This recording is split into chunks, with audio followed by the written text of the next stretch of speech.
बिस्मिल्लाहिर्रहमानिर्रहीम। अस्सलाम वालेकुम नाजरीन। चैनल पर न्यू हैं तो चैनल को सब्सक्राइब लाजमी कर लें ताकि हर आने वाली न्यू वीडियो आप तक बआसानी पहुंच सके। मेरी पैदाइश कनाडा में हुई और जब से मैंने होश संभाला मेरे वालिदैन हर वक्त झगड़ा करते रहते और एक दिन अम्मा ने तलाक ले ली और अब्बा ने मुझे दादा के पास पाकिस्तान भेज दिया और कुछ दिनों बाद अब्बा फौत हो गए। मैं जवान हुआ तो दादा दादी भी फौत हो गए और मैं कनाडा आ गया। यहाँ पर मैं दोस्तों के साथ शराब और जना में लग गया। एक दिन मेरे दोस्त एक तवाइफ को ले आए और जब मैं कमरे में गया तो मेरी रूह कांप गई क्योंकि वो तवाइफ तो मेरी। मैं शराब के नशे में धुत एक क्लब से बाहर निकला था। मेरी बाहों में एक हसीन दोशीज़ा थी, वो भी नशे से चूर थी। इसे अपने हमरा लिए मैं इसे गाड़ी तक लेकर गया था। गाड़ी का फ्रंट डोर खोलकर डगमगाते हुए मैं इसमें बैठ गया। वो लड़की भी मेरे साथ वाली बराबर सीट में बैठ गई। मेरा फ्लैट इस क्लब से ज़्यादा दूर न था, लेकिन जिस कदर मैं नशे में था 1 मील का फासला भी मुझसे तय नहीं किया जा रहा था। मेरी आंखें नशे से इस कदर चूर थीं कि मैं मुझे अंदाजे सामने से का कर रहा रास्ता था भी अपने नज़र फ्लैट की नहीं आ रहा मतलूबा था। बिल्डिंग। बिल्डिंग के बाहर पार्किंग एरिया में मैंने बमुश्किल गाड़ी को खड़ा किया था। फिर इस लड़की को अपने साथ लिए मैं अपने फ्लैट के अंदर चला गया। शामें अब शराब के नशे में गैर औरतों की हमरा ही गुजरती थीं, क्योंकि मैं औरत का वो रूप देखा था कि मेरे औरत ज़ात पर एतबार ही उठ गया। मुझे ये कहने लगा कि औरत एक बिकाऊ चीज़ है, पैसों की चमक दमक देख कर फिसल जाने वाली। मैं बुरा आदमी नहीं था, मैं अयाश भी हरगिज़ न था। ना मुझे शराब की आदत थी, ना शबाब की, बल्कि मैं औरतों से दूर भागता था। कनाडा जैसे आज़ाद माहौल में रहकर भी मैं लड़कियों को देखते ही अपनी नज़रें झुका लेता था। मुझे हमेशा औरत पूरे लिबास में ही भाती थी, लेकिन अब मेरे नज़दीक औरत एक बेवक्त सी चीज़ थी। एक बार मेरे दोस्त मुझे एक तवाइफ के घर ले गए। वो लड़की बहुत खूबसूरत सी मशरकी मैक्सी में मलबूस थी, आधे चेहरे को घूंघट से छुपा रखा था।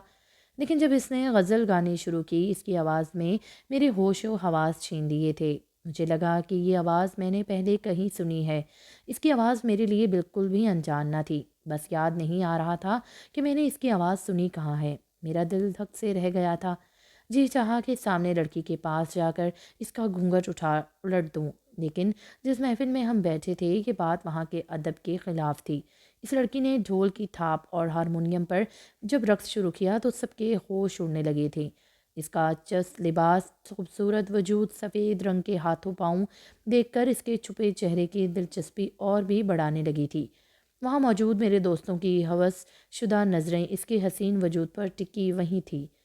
लेकिन जिस चीज़ ने मुझे बेचैन किया था वो इस लड़की की आवाज़ थी, जिसने फिर से मेरे अंदर मेरे दिल को हिला के रख दिया था। मुझे बेचैनी से इस रक़्स के ख़त्म होने का इंतज़ार था, लेकिन वो एक के बाद एक गज़ल गा रही थी। इन घुंघरों से मक़ीद पाँव इसके लहराते हाथ बस के दिल मोह रहे थे। लेकिन मेरा ये हाल था कि कनाडा जैसी बर्फ़ा देने वाली सर्दी में भी मैं पसीने से शराबूर था। मेरे कानों में इस लड़की की आवाज़ थी, लेकिन कभी वो गज़ल में बदल जाती तो कभी एक पाकीज़ा से कलाम में। मुझे लगा कि मेरे वजूद में आग सी भर गई। इस ठंड का असर मुझ पर ज़ायल हो चुका है। मुझे अपने गांव की जून जुलाई की सख्त धूप याद आने लगी। मुझे लगा चारों तरफ हब्स है, चिलचिलाती धूप है, नंगे पाँव किसी तपते सहरा में भाग रहा हूँ। जैसे इस लड़की के पैर ढोल की थाप पर चल रहे थे, वैसे वैसे मेरे दिल की धड़कनें बढ़ रही थीं। सामने रखी शराब की बोतल ही इस वक्त मेरे लिए वाहिद सहारा थी। मैंने वो बोतल पकड़ी और मुंह लगाकर पीने लगा। हालांकि मैं जानता था कि वो शराब बहुत तेज़ है, बिना पानी मिलाए इसे पीना नुकसानदेह है, लेकिन इस वक्त मुझे नशा चाहिए था। ऐसा नशा जो मुझसे मेरा हाफ्ज़ा छीन ले। मैं पूरी बोतल पी चुका था। मेरे आखिरी घूंट पर इस लड़की के घुंघरू टूटकर पूरे हाल में बिखेर चुके थे। शायद थक चुकी थी, इसलिए ज़मीन बोझ हो चुकी थी। इसके साथ आई उधेड़ उम्र अंग्रेज़ औरत इसे बेहोश होता देखकर घबराकर इसके पास पहुंची थी। इसी वक्त मैं भी नशे से चोर डगमगाते कदमों से इसके पास पहुंचा था। मैंने कहा, इसकी लड़की की इस रात की कीमत बोलो। वो मुझसे कहने लगी कि देख नहीं रहे कि वो बेहोश हो चुकी है। मैंने कहा, मुझे ये इसी हाल में चाहिए। वो अंग्रेज़ औरत मुझे हैरत से देखने लगी। इसने मुझे जितने डॉलर कहे मैंने इसे दे दिए। इसके साथ आए ढोल और हारमोनियम वाले मुझसे कहने लगे कि वो इसे उठाकर कमरे तक छोड़ देंगे, लेकिन मुझसे कहाँ ये बात गवारा थी कि इसे कोई छू भी जाए। बेशक मैं नशे में चूर था, लेकिन इस नाजुक से वजूद को अपनी बाहों में भर चुका था। सामने कमरे में इसे लड़खड़ाते कदमों के साथ ले जा चुका था। कनाडा जैसे शहर में जहाँ हमारा घर था वहाँ हर वक्त बर्फ़ जमी रहती थी। میرے والد ایک پاکستانی تھے اور والدہ کینیڈین۔ میرے والد نے گرین کارڈ کی خاطر میری والدہ سے شادی کی تھی۔ میں نے رنگ روپ تو اپنی ماں کا چرایا تھا، لیکن شاید حیا مجھے اپنے والد کے پاکیزہ خون سے ملی تھی۔ میں نے سنا یہی تھا کہ میرے ماں باپ کی شادی ایک زبردست محبت کا نتیجہ تھی۔ میری والدہ نے میرے باپ کی خاطر دین اسلام کو قبول کیا تھا، لیکن یہ شاید زبان کا ہی اعتراف تھا یا میرے والد سے شادی کرنے کا ایک سرٹیفکیٹ، ورنہ انہوں نے کبھی بھی دین اسلام کے احکامات کو اپنایا تھا، نہ ہی پردے کی طرف راغب ہوئی تھی۔ میری ماں اب بھی ڈرنک کرتی تھی، ویسا ہی لباس پہنتی تھی جیسا کہ مسلمان ہونے سے پہلے پہنتی تھی۔ اس کے اٹھنے بیٹھنے، ملنے جلنے، کسی چیز میں بھی کوئی فرق نہیں آیا تھا۔ پہلے تو میرے والد میری والدہ کو پیار محبت سے سمجھاتے رہے، کبھی کبھی وہ میرے والد کی بات مان بھی جاتی تھی، لیکن جیسے جیسے وقت گزرنے لگا وہ بابا کی بار بار کی روک ٹوک سے چڑھنے لگی تھی۔ کہہ دیں یہ میرا لائف اسٹائل ہے، مجھے اس کی عادت ہے، تو مجھے گھر میں قید کیوں کرنا چاہتے ہو؟ میں پردہ نہیں کر سکتی، نہ ہی اپنا پہناوا بدل سکتی ہوں۔ جب تک میں نے ہوش سنبھالی میں نے اپنے والدین کو لڑتے ہی دیکھا تھا۔ میری والدہ کو پارٹیز میں جانے کا شوق تھا اور میرے والد اس بات کے سخت خلاف تھے کہ غیر مردوں سے میری ماں گلے لگ کر ملے۔ اگر وہ کبھی انہیں ان کے کسی مرد دوست کے ساتھ یوں بے تکلف دیکھتے تو اس شخص پر چیخنے چلانے لگتے، کہتے میری بیوی سے دور رہ کر بات کیا کرو۔ میری والدہ میرے والد کو جاہل، دقیانوس، گھٹیا اور نہ جانے کیا کیا کہتی رہتی۔ میرے والد کے جذباتی پن کی وجہ سے جب مرد میرے والد کو یوں چلاتے دیکھتے تو میری والدہ کا خوب مذاق اڑاتے کہ تمہارا شوہر پاگل ہے۔ میں 6 سال کا تھا جب میرے والدین کے بیچ بہت بڑا جھگڑا ہو گیا۔ میں اسکول سے واپس آیا تو گھر پر میری والدہ کے ساتھ ایک مرد موجود تھا۔ میری والدہ بھی اس سے بے حد بے تکلف تھی۔ مجھے بھی اپنے والد کی طرح اپنی والدہ کا دوسرے مردوں سے بے تکلف ہونا ناپسند تھا، لیکن میں انہیں کہتا کچھ نہیں تھا، بس اپنے باپ کو فون کر دیتا تھا۔ آج بھی میں نے چوری چھپے اپنے والد کو فون کر دیا۔ میرے والد کینیڈا میں ایک اسٹور پر ملازمت کرتے تھے۔ میری بات سن کر تھوڑی ہی دیر میں وہ گھر پہنچ گئے۔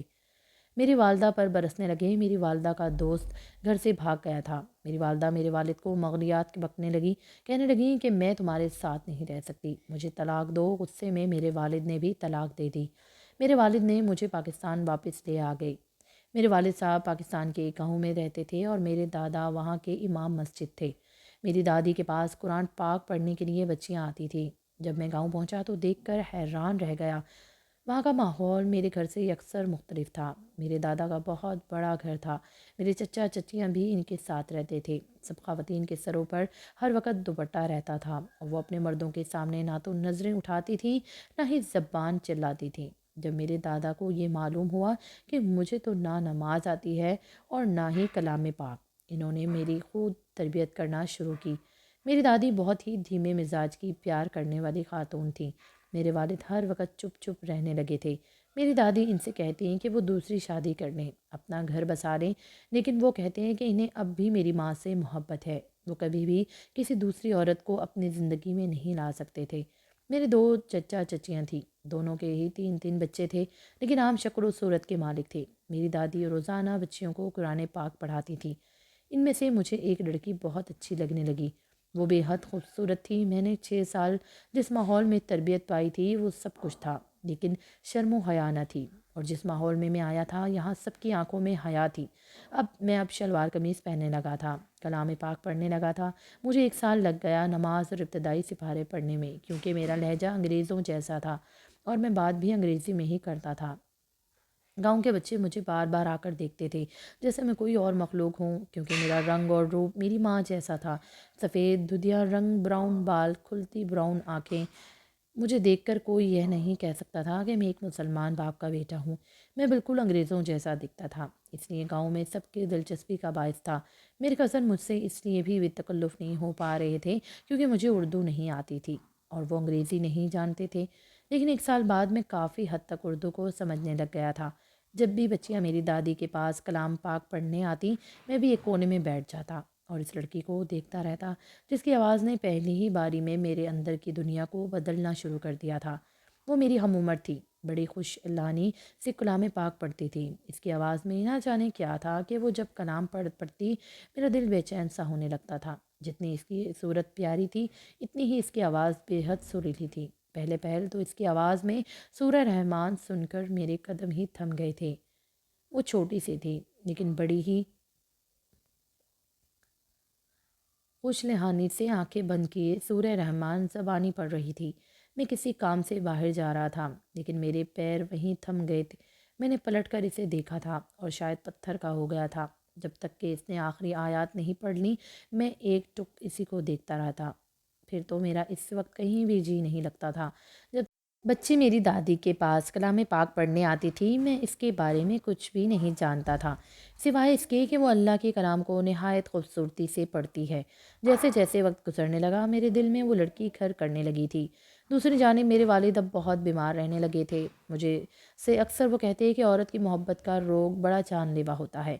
अक्सर मर्द को बेवफा कहा जाता है और औरत को वफा का पैकर, लेकिन मर्द जब किसी औरत से सच्ची मोहब्बत कर ले तो ज़िंदगी भर किसी भी दूसरी औरत को देखने की ख्वाहिश भी नहीं रखता। मुझे मेरे माँ बाप की बातें समझ नहीं आती थी, लेकिन मैं ये जानता था कि मेरा बाप मेरी माँ से अब भी मोहब्बत करता था। मैंने अपने बाप को एक ऐसी औरत के लिए घुलते देखा था जिसने मेरे हीरे जैसे बाप की कदर नहीं की थी। मेरे वालिद 3 साल में ही मेरी वालदा की बेवफाई का गम दिल को लगाए इस जहाने फ़ानी से कूच कर गए। इस दिन तो मुझ पर जैसे क़यामत ही टूट पड़ी थी। मैं 8 साल का और अपने वालिद से बहुत अटैच था। मेरे दादा दादी भी बहुत रो रहे थे। मेरे वालिद को दफना कर वापस आकर मेरे दादा जान बेजान से वजूद को लिए चारपाई पर बैठकर मेरी दादी साथ साथ आंसू बहा रही थी और साथ ही साथ तस्बीह पढ़ रही थी। मेरे दादा कहने लगे कि मैं ख़ुद को बहुत बहादुर समझता था, लेकिन आज पता चला कि बेटे की मैयत का वज़न बाप के बूढ़े कंधों पर बड़ा भारी होता है। ये कहकर वो फिर से रोने लगी। मुझे लगा गले से लगा लिया और मैं रोए जा रहा था। सबने मेरी मिन्नत समाजत कर ली, लेकिन मैंने कुछ नहीं खाया था। पहली बार इस दिन वो बच्ची मेरे पास आकर बैठ गई। मुझसे कहने लगी, क्या तुम्हारे भूखे रहने से तुम्हारे अब्बा वापस आ जाएंगे, या तुम्हारे आंसू देखकर वो जी उठेंगे? हम अपने प्यारों को जितना भी रो लें, वो कभी लौट कर नहीं आते। मुझे इस वक्त इसकी बातें भी अच्छी नहीं लग रही थी। मैं अपने प्यार करने वाले बाप को खो चुका था। मेरी माँ को मेरी कोई परवाह तक न थी। मैं तनहा रह गया। मैंने तलखी से इसे कहा कि तुम्हारे माँ बाप तो ज़िंदा हैं, इसलिए तुम्हें बातें करने आती हैं। अगर वो मर चुके होते तो फिर मैं देखता तुम ऐसी बातें करती। वो कहने लगी, मेरे वालिदैन को मरे हुए कई साल बीत चुके हैं, वो भी अपने चचा के पास रहती है। ये सुनकर मुझे धचका सा लगा था। वो ये कहकर उठकर चली गई। इसके बाद मेरी इस लड़की से दोस्ती हो गई। हम दोनों एक साथ खेलने लगे थे, बातें भी करने लगे थे। इस लड़की का नाम शबनम था। मेरी दादी हर वक्त इसकी तारीफ़ें करती रहती, नहीं थकती थी। वो दादी के बहुत से काम भी करती थी। शबनम की चच्ची का रवैया इसके साथ अच्छा नहीं था और इस कम उम्र लड़की से घर के सारे काम करवाती थी। जैसे जैसे वक्त गुजरता गया, हमारी दोस्ती भी बढ़ती गई। 14 साल की उम्र के बाद इस लड़की ने मेरी दादी के घर आना छोड़ दिया। इस वक्त मुझे लगा कि मेरी ज़िंदगी में इस लड़की के बिना नामुकम्मल सी हो चुकी है। मैं इसके घर नहीं जा सकता था, क्योंकि इसकी चच्ची सख्त मिजाज औरत थी। मेरा दिल फिर से भर से उदास रहने लगा था। 10वीं जमात के बाद मेरे दादा ने मुझे लाहौर के कॉलेज में दाखिल करवा दिया। मैं वहीं हॉस्टल में रहने लगा, लेकिन मेरे दिल बहुत बेचैन सा रहता था। एक बार मैं गांव आया तो मुझे शबनम खेतों में नज़र आ गई। जितना मैं इसे देखकर बेचैन हुआ था, इतनी ही बेकरारी से वो भी मेरे जानिब बढ़ी थी। भागती हुई मेरे पास पहुंची थी, मुझे देखकर मुस्कुराने लगी, मेरा हाथ पकड़ा और खेतों के से दूर एक दरख्त के पास मुझे ले गई। इस वक्त तो भी मुझे इससे तन्हा ही मिलना चाहता था। मुझसे कहने लगी, तुमने अच्छा किया जो शहर जाकर पढ़ने लगे हो। बस जल्दी से पढ़ लिख जाओ तो मुझे मेरी चच्ची से मांग लो आतिफ। मैंने कहा, तुम्हारे लिए सब कुछ तो कर रहा हूँ। मैंने इसका हाथ थामा तो वो सिसक उठी। जब मैंने इसकी कलाई देखी तो वो बुरी तरह से जली हुई थी। ये देखकर मेरा दिल तड़प सा गया था। मैंने बेचैनी से शबनम की तरफ देखा तो वो रोने लगी। कहने लगी, रोटी बनाते हुए इससे रोटी जल गई थी, इसके लिए चच्ची ने गरम कोयला इसके हाथ पर रख दिया था। मेरा जी चाहा गरम आग की भट्टी में इसकी चच्ची को झोंक दूँ, लेकिन बेबस था। मैंने कहा, मैं आज ही दादा को तुम्हारे घर रिश्ते के लिए भेज देता हूँ। वो कहने लगी, नहीं अभी नहीं। वो नहीं मानेंगी। बस मुझे 18 साल की होने दो, फिर मैं तुम्हारे साथ शादी करने में आज़ाद हूँ। बस तुम मुझे भूल मत जाना आतिफ, तुम्हारे बगैर मर जाऊँगी। मैंने कहा, मैं तुम्हें कभी भूल नहीं सकता। मैं सोच चुका था कि कुछ बनकर ही शबनम से शादी कर लूँगा, ताकि इसकी जालिम चच्ची से इससे निजात दिलवा सकूँ। इसलिए मैंने खूब दिल लगा कर पढ़ा। 5 साल बाद मैं गाँव पहुँचा तो इस वक्त मेरी लाहौर में अच्छी नौकरी लग चुकी थी। मुझे गाँव में जाते ही सबसे पहला ख्याल शबनम का आया था। मैंने अपनी दादी से कहा वो मेरा रिश्ता शबनम के लिए लेकर जाएं। मेरी बात सुनकर मेरी दादी के चेहरे पर नागवारी सी छा गई। कहने लगी, वो क्यों? میں نے کہا مجھے وہ پسند ہے۔ دادی کہنے لگی وہ اچھی لڑکی نہیں ہے، تم اس کا خیال اپنے دل سے نکال دو۔ یہ بات اپنی دادی کے منہ سے سن کر مجھے حیرت ہوئی تھی۔ میری دادی کو ہمیشہ اس کی تعریفیں کرتی تھی۔ میں نے کہا کہ آپ اس کی بہت تعریفیں کرتی تھی، میں شبنم سے بہت محبت کرتا ہوں، آپ میرے لیے اس کے گھر رشتہ دے کر جائیں۔ دادی کہنے لگی اب وہ یہ گاؤں چھوڑ کر جا چکی ہے، اس خبر نے تو میرے اوسان ہی خطا کر دیے تھے۔ میں نے کہا کہ وہ کہاں جا سکتی ہے؟ دادی کہنے لگی وہ لڑکی اچھی نہیں تھی، کسی لڑکے کے ساتھ بھاگ گئی ہے، سارے گاؤں میں بڑی جگ رسوائی ہوئی ہے ہماری۔ مجھے یہ سن کر حیرت کی بڑے زور کا جھٹکا لگا تھا۔ وہ تو مجھ سے کہتی تھی کہ مجھ سے محبت کرتی ہے، میں اس سے اچھا لگتا ہوں، جب میں بڑا ہو کر کچھ بن جاؤں گا تو مجھ سے شادی کرے گی۔ وہ کہتی عاطف تم نہیں جانتے کہ میری چچی نے میرا جینا دو بھر کر رکھا ہے، تم جلدی سے کچھ بن جاؤ تو میرا رشتہ مانگ لو، میں صرف تم سے ہی محبت کرتی ہوں، پھر وہ کیسے کسی اور کے ساتھ بھاگ سکتی تھی؟ اس خبر نے میرا سکھ چین چھین کے رکھ دیا تھا۔ انہی دونوں میرے دادا کا انتقال ہو گیا، مجھ پر گہرا صدمہ تھا۔ میرے پاس باہر کی نیشنلٹی موجود تھی، اس لیے میں نے باہر جانے کا فیصلہ کر لیا۔ اس گاؤں میں تو شبنم کی یادیں مجھے جینے نہیں دیتی تھیں۔ میں دوبارہ کینیڈا چلا گیا، لیکن میری زندگی کا کوئی مقصد نہ تھا۔ میں نے شبنم سے سچی محبت کی تھی۔ پھر مجھے یاد آنے لگا کہ میرے والد سچ ہی کہتے تھے کہ عورت بے وفا ہی ہوتی ہے۔ میں نے شبنم سے جب کہا تھا کہ میں اسے ضرور اپناؤں گا تو پھر وہ کیسے کسی اور کی ہو سکتی تھی؟ شبنم کی بے وفائی کا غم ہی تھا جس نے میری ساری شخصیت کو ہی ختم کر کے رکھ دیا تھا۔ مجھے کینیڈا جاتے اچھی نوکری مل گئی تھی، لیکن میری رات بڑی بے چین رہتی تھی۔ اب میں کلب میں جانے لگا تھا شبنم کو بلانے کے لیے، شراب کا سہارا لینے لگا تھا۔ جب شبنم کی بے وفائی کا مجھے خیال آتا، میں زناکاری سے بھی گریز نہیں کرتا تھا۔ میں گناہ ثواب ہر چیز سے واقف تھا، لیکن میں شبنم کو بلانے کے لیے گناہ کے راستے کو اختیار کر چکا تھا۔ مجھے لگتا تھا کہ وہ بھی میری ماں جیسی ہی نکلی تھی۔ ساری عورتیں شاید میری والدہ جیسی ہی ہوتی ہیں۔ میں جس کمپنی میں کام کرتا تھا مجھے گاڑی اور رہائش اسی کمپنی کی طرف سے ملی ہوئی تھی۔ اپنے دوستوں کے ساتھ میں ایسی محفلوں میں جانے لگا تھا جہاں پاکستان اور انڈیا سے آئی طوائفیں ناچ گانا کرتی تھیں، لیکن ایک وہاں میں نے غزل گاتی لڑکی کی آواز، اس کے گھونگھٹ سے چھپے چہرے، اس کے پاؤں پر بندھے گھنگرو دیکھ کر مجھے پہلا شبہ شبنم کا ہوا تھا۔ میرے دوستوں کی نظر اس کے زیب و زینت پر تھی، لیکن میں اس کے ہاتھ کی کلائی پر ایک نشان دیکھ رہا تھا جس نے میری حالت غیر کی تھی۔ وہ شبنم تھی، میری شبنم، میری محبت، لیکن وہ تو بے وفا نکلی تھی، کسی لڑکے کے ساتھ بھاگ گئی تھی۔ پھر یہاں کینیڈا کے طوائف خانے میں کیسے پہنچی؟ اس سوچوں نے میرا چین برباد کر دیا تھا۔ میں نے شراب کی پوری بوتل پی لی، شبنم کی قیمت بھی ادا کر دی، اسے کمرے میں لے جا کر بیڈ پر لٹا دیا۔ اس کا چہرہ دیکھے ہوئے مجھے 6 سال ہو چکے تھے، لیکن آج وہ میری دسترس میں تھی۔ آج کی رات میں اس کا گھاگ تھا، میری آنکھوں سے آنسو جاری تھے۔ میں نے اس کے گھونگھٹ کو نہیں ہٹایا، نہ اسے دیکھا، بس اس کا ہاتھ تھاما اور اس کی کلائی دیکھنے لگا جس پر اس جلے ہوئے کوئلے کا نشان اب بھی باقی تھا۔ مجھے لگا وہ بے ہوش ہے، لیکن اس کی سسکیوں نے مجھے احساس دلایا کہ وہ پورے ہوش و حواس میں ہے اور یہ بھی جانتی ہے کہ اس کمرے میں اس کے ساتھ میں موجود ہوں۔ میں نے کہا بس ایک سوال کا جواب دے دو شبنم، میرے ساتھ بے وفائی کیوں کی؟ میرا انتظار کیوں نہیں کیا؟ میری بات سن کر وہ اٹھ کر بیٹھ گئی۔ اس نے اپنا چہرہ بھی میرے سامنے بے نقاب کر دیا۔ کہنے لگی میری چچی نے رات کے اندھیرے میں میرا سودا کر دیا تھا، مجھے زبردستی بیچ ڈالا اور گاؤں میں یہ مشہور کر دیا کہ میں بھاگ گئی ہوں۔ میں تمہارے قابل نہیں رہی عاطف، مجھ سے جسم فروشی کا کام لیا جاتا ہے، میرے انکار پر مجھے ایسے گھاؤ لگائے جاتے ہیں کہ جو زخم تم دیکھ کر تڑپ گئے تھے وہ ان گھاؤ کے مقابلے میں کچھ بھی نہیں ہے جو میرے وجود پر لگ چکے ہیں۔ میں تمہارے قابل نہیں رہی۔